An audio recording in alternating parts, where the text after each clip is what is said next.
I'm not one for obscenely difficult challenge runs in the Souls games. Usually when I do decide to do a challenge run, it's because I want to try a new weapon, like bows or whips or even just sorceries, and I usually just do them for fun, not even bothering to record them. The hardest challenge run I've done was probably my level 1 playthrough, which wasn't especially challenging, especially after getting the giant blacksmith hammer. That said, I'm not adverse to difficulty. There's a reason I adore Dark Souls so much in the first place. Today we're going to be doing the most absurd challenge run I can possibly think of, and the rules are as follows. No leveling up, that one's obvious. No rings, aside from the Coven and the Abyss of course, no equip load, which means no armor and most weapons are off the table, and finally, no healing. No Estus, no healing with humanities, though using humanities for Covenant rewards is fine, no divine blessings, nothing. I'm going to allow purple moss just because I'm pretty sure otherwise Blighttown would be impossible. With all those restrictions, we only have a few options for damage, but luckily it doesn't mean we're going to be punching everything to death. Consumables are free game, punching is fine. I thought the Dark Hand was technically an option, but it does actually have an equip weight, which I didn't learn until later, and the Pyromancy Flame is our saving grace. So we start the run as a Pyromancer and immediately unequip everything. Get used to seeing this beef jerky, you'll be seeing it a lot. Well, I guess that's more like blue raspberry flavored beef jerky. As we're running through the asylum to grab the Pyromancy Flame and whatnot, I've actually attempted this run twice. The first time I duplicated a certain material we'll use later because I thought I was able to farm it at the time, but I realized I actually wasn't, and I didn't want to use glitches anyway. I also ended up using a ring because it was too hard. The second, I ended up getting pretty far, but did give up when I actually got to the farming. This time I'm determined to finish it, no glitches, no concessions. I'm a little bit rusty, but the asylum is easy enough regardless, only taking a few fireballs to kill the demon, and we move on to Firelink Shrine. From here I start to gather as many consumable souls as I can, since I know I'm going to need plenty of firebombs. After collecting all the easily accessible consumable souls around Firelink in the parish, and buying a bunch of firebombs from the undead merchant, then collecting the 5 black firebombs in the chest, the Taurus Demon is in our sights. I did die a couple times, once because I tried to get him to jump off the edge, and once because I lost almost all my health before entering the arena and then got shot by one of the crossbow guys, but it's easy enough regardless. I used 2 fireballs on the crossbow guys up top, then used my other 6 fireballs and 5 firebombs, since I missed one, to take down the Taurus Demon. We now have access to the easiest farming spot in the game, as well as humanity farming from the rats under the bridge. Our main goal right now is beating the Capra Demon, since we can get to Laurentius and thus better pyromancies afterward. Using the souls from the boss fight, I was able to get 99 firebombs and throwing knives, but I don't think that'll matter since we get more pyromancies soon. The Capra Demon is one of the hardest portions of the run because the lower burg is specifically conspiring against me. Ordinarily it isn't too bad, you can slowly make your way through, picking off the enemies one by one, but here that is much harder. The 2 dogs in front of the Capra Demon's room make this area vastly harder since, barring luck, you simply don't have time to take them out before the 3 thieves attack you. You can lure the first 3 dogs into the fire next to the staircase pretty easily, and from there you can simply attempt to run past everything else, and if you do it right this can work out most of the time, but while I did make it to the boss room twice this way, it was always with too little health to survive even a single hit, and the healing restriction makes that even worse. One time I even made it to the boss fog, pressing the A button kept reading a message instead of entering the fog door. After several attempts at this, I decided to try the other way, from Firelink. I made my way through the burg, sprinting past the last few enemies, opened the shortcut door, and on my way back I carefully picked off all the enemies, unfortunately sustaining minor injuries from the thief and a dog. But I decided to back up my save anyway and enter the boss room. If you think backing up your save before a boss fight is cheating, you're wrong, but you don't need to worry because I was able to beat the boss hitless on this attempt. Normally when I get here I throw on the wolf ring, destroy the dogs, and have an easy time with the boss, but that's not really an option here. Instead, I ran up the stairs, carefully avoiding the dogs, and threw a fireball at them as they were attempting to attack me. Luckily I was able to take them both out with a single fireball and slowly whittle down the boss's health with firebombs from there. After freeing Laurentius, I grinded a bit to get Fire Orb, Combustion, and the other fireball, though I don't know how useful that last one will be since the only way that we can attune a 3rd spell at level 1 is by wearing rings, which we can't do. I also upgraded my Pyromancy Flame quite a bit, up to +5. I could have done more, but frankly grinding is boring. And at this point I was tired of grinding, and this should be more than enough to make it past the Gargoyles. Running past everything is pretty easy in the parish, and getting up to the Gargoyles themselves is hardly an issue, and the fight is, well, the Gargoyles. Bursting the first one down is no issue at all with a +5 Pyromancy Flame, and at that point the second one is cake. Combustion comes out quick enough and does enough poise damage that this fight is one of the easiest in the run. Ringing the first bell doesn't net us anything on its own, but it does present a problem. Our next goal is the second bell, but to ring the second bell we need to fight Quelaag. The biggest problem with that is Quelaag is entirely immune to fire damage, which means we can't use pyromancy or firebombs. We also can't use poison throwing knives to poison her because she's also immune to poison. Pure damage from the poison knives and normal knives isn't enough to take out her health, so what do we do? There is one option we have left, aside from punching her to death. kind of, anyway. We need to get 30 dragon skills, the item that I duplicated in my first playthrough. There are a few we can get pretty easily right now. We can trade an egg vermifuge with Snuggly, there's one in a chest in Blighttown, one from a Hydra in the basin, if we even have enough damage for that, and one from the undead dragon in the Valley of the Drakes, which we might also not have enough damage for. There's also 3 more on the way down to where we use them in Ash Lake for the Everlasting Dragon's Covenant.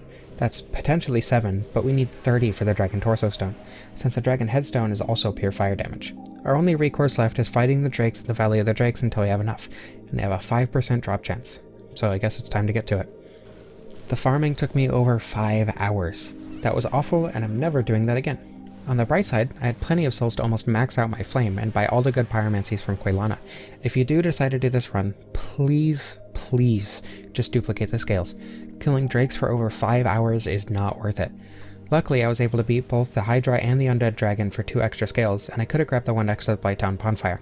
I was misremembering its location. It's next to the bonfire at the bottom of the level, through the tunnel that the bonfire itself is in. I was thinking it was next to the other bonfire. I really didn't want to go through the Blighttown proper, so I skipped out on it.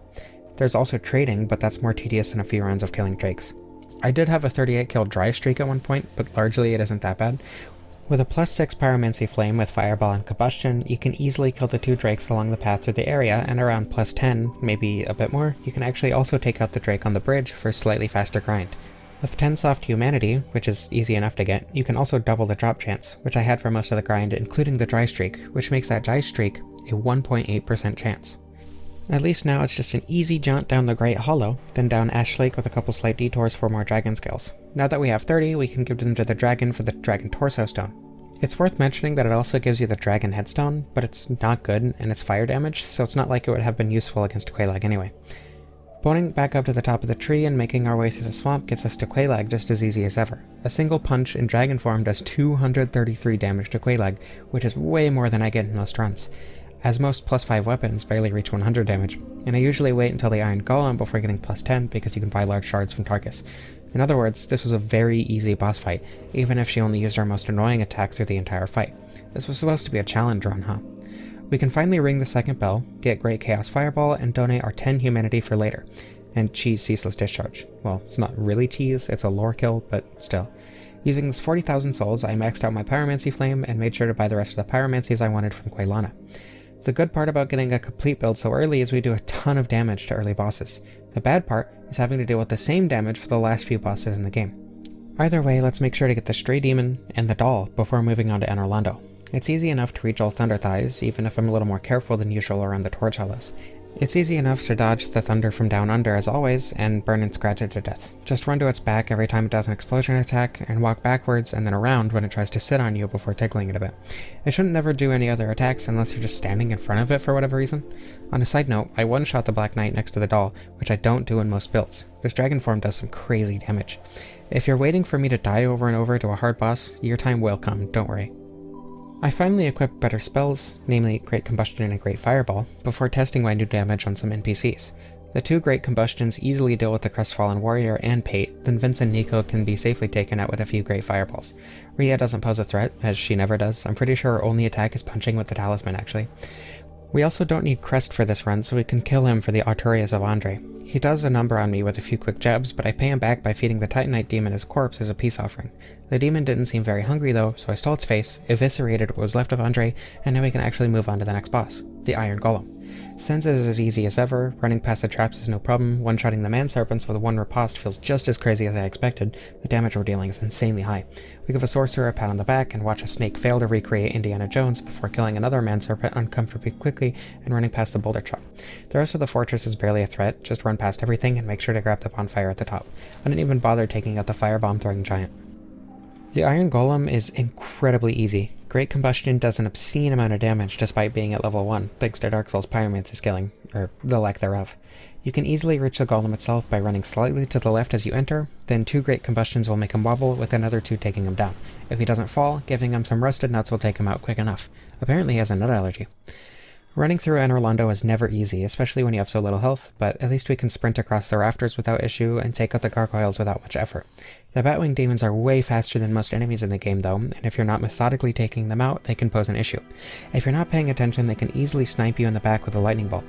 Luckily that didn't happen this run, but there still wasn't a single time that I successfully made it past the last one guarding the support beams up to the archers without getting hit. Either way, once you do make it up to the archers, it's as simple as a single parry riposte to take out the Silver Knight in one hit. This is also an extremely rare occurrence. It usually takes at least 2 parries to take this guy out. From the bonfire, you can simply take out the Silver Knight next to the spiral staircase and hop the railing to reach Ornstein's Mow.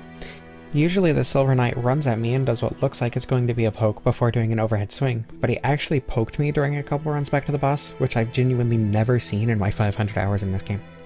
Luckily, we do an absurd amount of damage to the comedy duo, with Ornstein going out to just 5 casts of Great Combustion, and Smo doesn't fare much better in terms of health. My winning attempt was a bit sketchy because of an unexpected follow-up, but as long as you know how to bait Smo in the first phase and avoid the scoop in the second, this infamous duo goes down without much of a fuss. Now that we have the Lord Vessel, I think it's time to do some boss cleanup. We skipped a few on our way here, and they shouldn't be much trouble. First up on the hit list, Gwendolyn. The normal strategy applies: hide behind pillars when he casts the orbs. The big orb can be used to gain ground on him, but shouldn't be used as an opening to attack, and the bow gives you plenty of time to smack him around. You can easily get off 3 casts of Great Combustion and take out most of his health in a single cycle, and the second cycle is just as easy, if not more so, because it only takes a couple casts to finish it off. Priscilla's up next, and getting to her is probably the hardest part. The easiest way through the Painted World by far is running past everything, quitting out in front of the dragon to drop aggro, killing it, then doing the animation reset to get past the butt. The dragon itself is hardly an issue, just bait out the poison and attack it while it's failing to breathe fire on you. To do the animation reset, you just need to do a jump attack. It doesn't matter what you jump attack with, and the dragon butt will return to its idle animation. You can drop down and skip most of the Painted World without this glitch, but I didn't remember where to drop, so if you don't like exploiting minor programming oversights, pretend I did it that way. This actually works in a few places, the most noteworthy, aside from here, probably being Dusk after Manus, since she's supposed to be, passed out, but she's just standing there. Anyway, Priscilla. Great Fireball is a good way to start off the fight if you didn't use it for the dragon, but a punch is just as good if you did. A few more punches where the footprints show up in the snow makes her stagger quick enough, and finishing her off is trivial from there. Next up is the Gaping Dragon. The quickest way through the depths is also the easiest way through the depths, and I hardly ever go through the depths proper now that I know about this way. You run into the depths, and jump from the top of the staircase that leads into the room with the torch hollows, over the railing down to the butcher and its dog. Go behind the butcher table, passing out the large ember since we don't need it for this run, and drop down the hole behind where the butcher was. Sometimes the dog will drop down here, so be wary of that, but it's pretty rare. From here you can toss a fireball at the big rat, or even just plunge attack it, and it should die pretty quick. Just be careful that you actually get the plunging attack animation, since it does more damage than just falling next to it in an attack animation. From here, you grab the sewer chamber key and run to the side of the room with the waterfall, sliding down it while making sure to stick to the left side. You can then run up the staircase to your right, unlock the bonfire, and you'll have the shortcut straight to the boss unlocked. The Gaping Dragon itself is easy enough, even if you ignore the channeler. It will start with a slam 99% of the time, so just smack it in the face with a Great Combustion, run to the alcove near the fog wall, wait for it to charge, and take it out with a few more combustions. If you miss any of them, it's simple enough to throw a fireball or 2 to finish it off. Just be careful of the strange hitbox of the slam. From here we have a couple options, but I'm going to start with the 4 Kings because, while I probably wouldn't have used it anyway, I wanted the option to use the Dark Hand. Of course, the 4 Kings have a few obstacles in the way, and we'll deal with them one at a time. I know I forgot the butterfly, I'll remember later, calm down. I'm starting with the more annoying of the obstacles, Anor Londo Ruins. The hardest part by far is the ghost house. Getting there is trivial if you just run past the ghosts and bait them out of doorways when needed. I was hoping I could reach Ingward with a throwing knife or firebomb, but unfortunately our only recourse is going up the ladder since we can't equip bows. Your best bet, by far, is sprinting straight to the ladder and praying. I was able to get up on my second try, but I've had times where I couldn't get it in half a dozen, so just keep at it and you'll get it eventually. Killing the ghost simply isn't worth it. Trust me. Now that we have the key to the seal, we can bone back to Firelink before sprinting straight to the seal with the ladder shortcut I actually had the foresight to use, and bone back to Firelink once again. Now for the other obstacle, Sif. Since we got the crest earlier, we can easily sprint straight to Sif, even if the forest hunters can be a bit of a nuisance sometimes. From there it's easy enough to kill her with our damage, just be careful of the chip damage she does when she jumps away. I did end up dying to that once because the forest hunter took out almost all my health in a single hit. I'm starting to think not letting myself heal might make this game a little harder. Great Combustion still does a ton of damage though, and despite how slow Great Fireball is, a simple swipe with the Torso Stone is easy enough, even if you forget to use it prior to entering the fight. The Thygops made me miss more than once, but it's genuinely a non-issue. Just be sure to kill her before she tries to guilt trip you by limping. I did actually go attempt the 4 Kings for about 45 minutes from here, but I just wasn't doing great, so it's time for a couple more detours. First of all, the Moonlight Butterfly. It's incredibly easy. At this point, 3 Grey Fireballs take it down. So even missing the first one because you threw it too early and for some reason the boss isn't vulnerable until it has a mini spasm, which you do every single time you fight this boss with a ranged build. Yeah, even if you do that, it doesn't mean you have to wait for it to land. Just be careful with your timing that you don't attack it as it's attacking, and this should barely be a fight. I also want to grab Power Within because I forgot to earlier, and damage is always welcome. I grabbed this now because I completely forgot that we only have 2 attunement slots and no way to increase that, and even if we could, there are so few bosses that it's actually useful against, but regardless, I like having the option. Alright, time to go back for the 4 Kings. I did actually back up my save right in front of the fog wall, but there are a couple reasons for this. First of all, it's not like it's any safer from here than it is from Firelink, just faster. The only threat on the way from Firelink are the Dark Wraiths, since they can sometimes stab you when you aren't expecting it. From this spot, the ghosts are far more of a threat than the Dark Wraiths ever could be, because they start close enough that they can actually attack you after entering the fog wall. And because it's through a wall, it's impossible to reliably dodge them. The boss fight itself is also incredibly RNG heavy. The biggest problem is the tracking magic that they can use while moving towards you right after spawning. The ring of projectiles is a non-issue and incredibly rare, but the tracking magic is extremely common and cannot reasonably be avoided. It is technically possible to avoid it, but it lasts longer than the time that it takes for the second king to enter the arena, and it just goes in circles until then, and the only way of getting rid of it quicker is by taking the hit. Generally, this is a non-issue because you can just block it with a shield or heal right afterward, but neither of those are an options for this run. As long as they don't use the magic, bursting them down with our DPS isn't that bad, assuming they don't spam their AoE over and over, but they're unlikely to do it more than twice in a row. I only had 3 in a row once. The melee attacks are all really easy to dodge as long as you don't get greedy and make sure they're done with a combo before you attack. And you can even weave in a swipe of your own in the middle of a couple different combos. As long as you get lucky, this is a pretty easy fight. Kill the first one with all 4 Great Fireballs and a couple punches. The second with 2 or 3 Great Combustion casts depending on how long you spend running from AoEs. Save your last few casts of Great Combustion for the tail end of the 3rd King's life bar since you can damage it while they're still fading away, and finish off the last king with a few punches. This isn't the hardest fight by a long shot, but it is easily the most RNG heavy in the run. I did get lucky enough to beat this fight hitless on my winning attempt.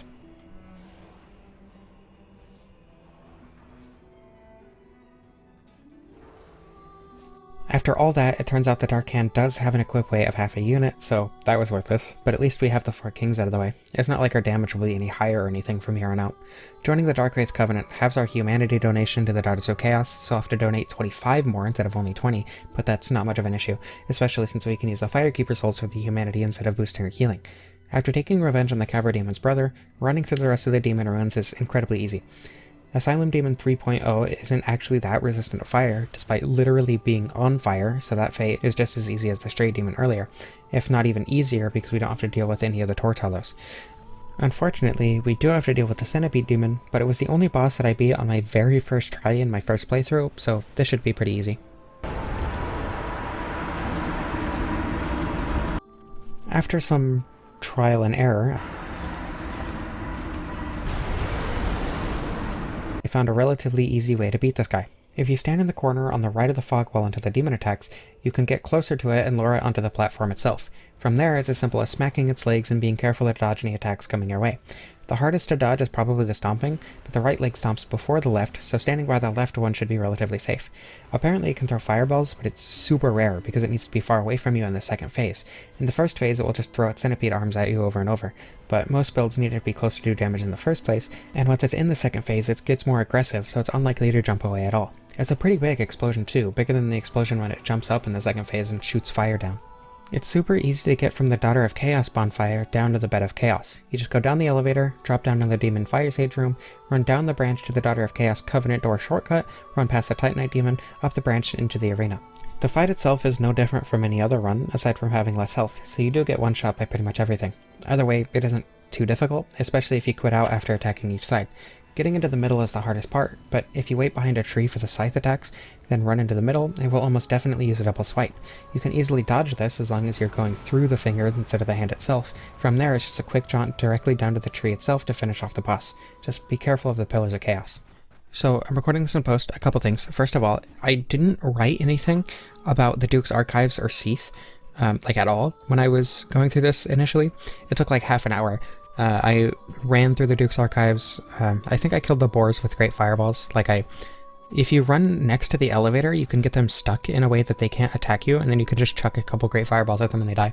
And then also, in the archives themselves, I just ran through, died to Seath, got captured, ran down the prison area, killed the Pazakas in one hit with a great fireball because I have a maxed out Pyromancy Flame, grabbed the key, went back up, sprinted through the archives, down through the Crystal Cave, and then killed Seath super quickly. Seath is always super easy. You can just stand at mid-range until he does his laser attack, run in for a couple hits, and then run back, and then rinse and repeat. It's super easy, and that's probably why I forgot to write anything.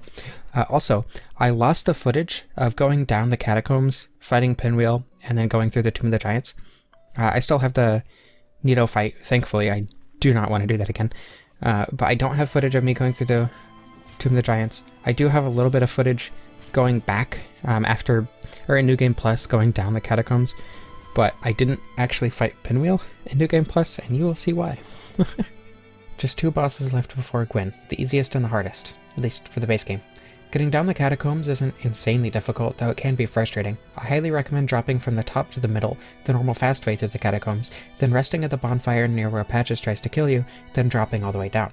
Speaking of Patches, he did try to kill me, and I promptly took my revenge. It's not like we need him for anything anyway. From there, just be careful of the bone wheels, and getting to Pinwheel is free. Pinwheel can be difficult in the level runs, especially if you haven't been upgrading health and your damage isn't too high, but here that isn't an issue. Just be sure to keep an eye on the clones. The fireballs do a lot of damage, and the flamethrower can be threatening if you're not careful. Luckily, you can deal a lot of damage while he's summoning, so you probably won't have to worry about the 8 clones at once, or however many it is. Oh, and Pinwheel dropped the Mask of the... I may need to remind you of the rules of this run. We can't equip anything with weight. That means we can't equip the Sunlight Magnet, we can't equip the Skull Lantern, and we can't even equip Catalyst for the Light Spell. We're running blind to their Tomb of the Giants. Luckily, the first part is designed for this, with the Prism Stones presumably left by Patches before his unfortunate demise, but from there, it's pure memory. Luckily, I've played this game enough that this was a non-issue, and I got through it flawlessly on my first try, but it was a scary thought when I realized it the first time. This was another spot that I backed up my save. Nito is the hardest fight in this entire run by far, it's not even close, and I did not feel like blindly running through the tomb dozens of times just to die immediately every single time. Dropping into the arena hurts you, so you'll die from 2 hits from the skeletons. Sometimes you can survive that second hit, but rarely, and any hit from Nito is instant death. Keep the 2 big skeletons in the back in mind. There are death sentences waiting to happen if you get too close. As Nito is approaching, he'll likely use the ground stab. Remember to dodge right after he raises the sword up, as he'll plunge it immediately after. From there, it's best to get close to him and kite the skeletons around until Nito kills them, giving you a safe opportunity to attack. Getting the AoE is the best possibility since it's essentially guaranteed to kill all of them. I ended up killing him hitless on my wing attempt, so I'm pretty proud of that. That's all the bosses in the base game except for Gwyn. Getting to Gwyn is simple, there's nothing stopping you from sprinting past all the Black Knights, so that's easy enough. The real problem is Gwyn himself. He was really hard in my normal Soul Level 1 playthrough, for as easy as is casually. It's still simple enough to parry him a few times and be done with it, but that's extremely reliant on luck.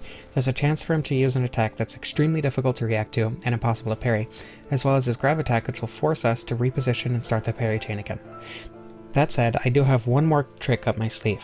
I can't heal, but that doesn't mean I can't use my Estus. Chugging it all through our neck before entering the arena allows us to use the bottle with no risk of breaking the rules.